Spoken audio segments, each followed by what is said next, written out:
Iran విషయంలో America అధ్యక్షుడు Trump గట్టి పట్టుపట్టారు. ఇరాన్ బేషరతుగా లొంగిపోవాల్సిందేనని ఆయన స్పష్టం చేశారు. ఇరాన్తో ఎటువంటి ఒప్పందం ఉండదని తేల్చి చెప్పారు. ఇరాన్ లొంగుబాటు తర్వాత ఆ దేశానికి ఆమోదయోగ్యమైన నాయకుడి ఎన్నిక ఉంటుందన్నారు.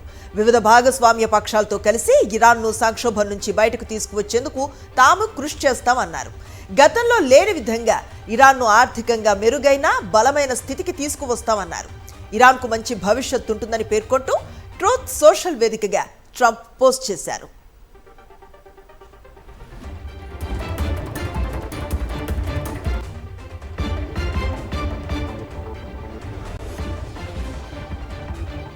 ఇరాన్ విషయంలో అమెరికా అధ్యక్షుడు ట్రంప్ గట్టి పట్టుపట్టారు.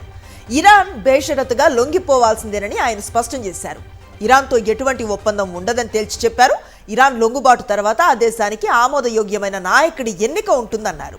వివిధ భాగస్వామ్య పక్షాలతో కలిసి ఇరాన్ను సంక్షోభం నుంచి బయటకు తీసుకువచ్చేందుకు తాము కృషి చేస్తామన్నారు. గతంలో లేని విధంగా ఇరాన్ను ఆర్థికంగా మెరుగైన బలమైన స్థితికి తీసుకువస్తామన్నారు. ఇరాన్కు మంచి భవిష్యత్తు ఉంటుందని పేర్కొంటూ ట్రూత్ సోషల్ వేదికగా ట్రంప్ పోస్ట్ చేశారు.